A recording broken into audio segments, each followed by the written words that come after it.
Lords, ladies, merchants and mercenaries, welcome to the illustrious Choca Castle as we recap the Grandest LAN 2023. But what is the Grandest LAN? Well, it's a unique live-action experience performed and organised by the wonderful TurboLab, and our guests are just arriving. Hailing from realms far and wide, journeying from the other holdings of Poland, from holdings within Sweden and England, some have come as far as journeying from the colonies of the New World, or the mythical Terra Australis. But where is it they've arrived to? Located in the Duchy of Lower Silesia, Choca Castle was built as a border stronghold on the Silesian-Lusitanian border in the years 1241 to 1247. Now that our players settled in, it's time for them to get orientated. In this massive multiplayer event, the players are divided down into 32 teams of 3 and dotted around the map. Teams divide themselves into diplomats, marshals and rulers, allowing for all levels of skill to get involved with the event's action. Each year of the LAN boasts a one-of-a-kind scenario, and this year is no different, with a story injected into the game that has a magical flair. That's right, this year's diplomatic scenario surrounds the mighty King Arthur, his mystical court mage Merlin, and a round table of nations on a quest for the Holy Grail. The Isle of Man has been replaced with the Isle of Avalon, which would bestow favour on teams who complete quests and tasks. It's through these quests dictated by the Court of Avalon, the adventures had by the players, the diplomacy and intrigue that will hum through the halls and secret passage of the castle that will forge the everlasting tapestry of memories of this year's Grandest LAN. Players are quick to develop alliances, and some are quick to light the blue flames of war. And soon, we have our first casualty nation. Even though the first day was the shorter of the game sessions, there was plenty of time to get stuck into the game. The day closed with a speech from our LARP cast, who rewarded the players and heralded their achievements, and with that, the bar opened properly and the real diplomacy could begin. A new dawn, a fresh day for diplomacy. The players are quick to begin. The Islamic nations have decided to form the Holy Islamic Empire. Clearly, yesterday's post-game discussions were fruitful, but it does seem to rub the existing Holy Roman Empire the wrong way. Even more so when, before too long, some of the traditionally Catholic nations shun the calls of the Papal State and join this new alliance. With this event, matters of court are settled through more than just the bloodshed on the field of battle within the game. Sometimes matters are settled the old way. King Arthur revealed that he had successfully returned with the Holy Grail, and players from Pomerania were appointed as its custodial keepers.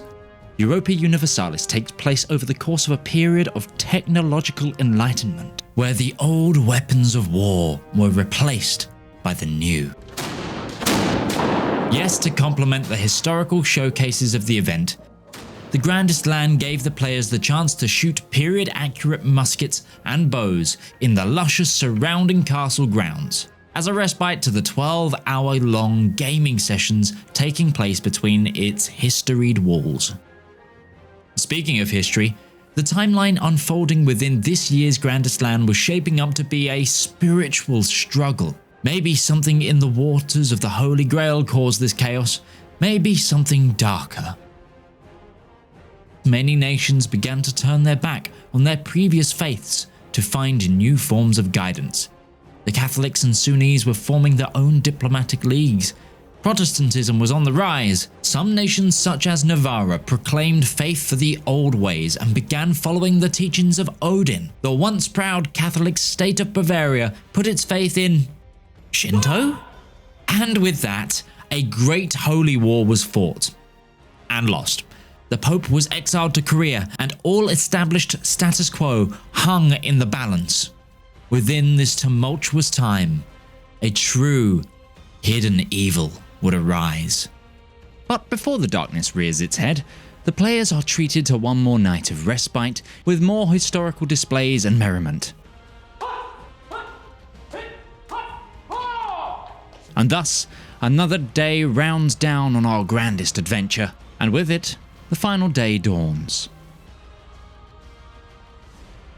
Instantly, there was a buzz and a whisper through the walls of Chocca as King Arthur called an emergency Parliament of Nations. It seems the nation of Pomerania failed in their bestowed task, and somebody had stolen the Holy Grail. It was not long before player wars erupted again.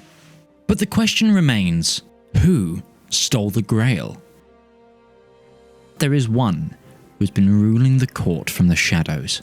Until now, they've been known to be a mere spy master, but in reality, she is none other than Morgan Le Fay, an evil sorceress.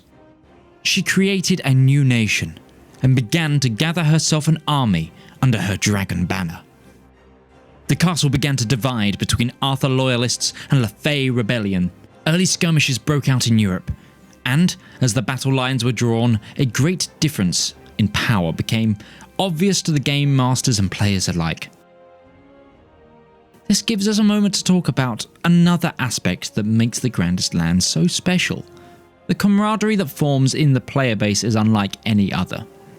In the grand arena of the Grandest LAN Party, where the nations rise and fall in the digital realm of Europa Universalis 4, the spirit of good sportsmanship shines as brightly as any conquering empire.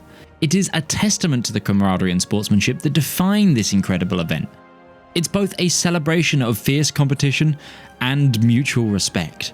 It is a reminder that beyond the strategies and the battles, grand as they may be, it is the friendship forged and the shared love of the game that makes the event truly grand. But even within the heart of all this unity and heartwarming camaraderie, a victor must prevail. Morgan Le Fay began conquering land in a rapid and fearful campaign. After copious bloodshed, they were knocking on the gates of King Arthur's castle doors in Avalon. The once proud and righteous King Arthur was brought to his knees by the rebel forces, and the wise Merlin was struck down in court, to the delight of everyone? And with that, this year's Europa Universalis Grandest LAN unfortunately drew to an end, with a resounding and definitive winner. Regardless of victors and losers, the event had been a wonderful success, leaving the players with memories to last them for years. Finally, thank you to TurboLarp for hosting and organising this event, and thank you to you at home for watching.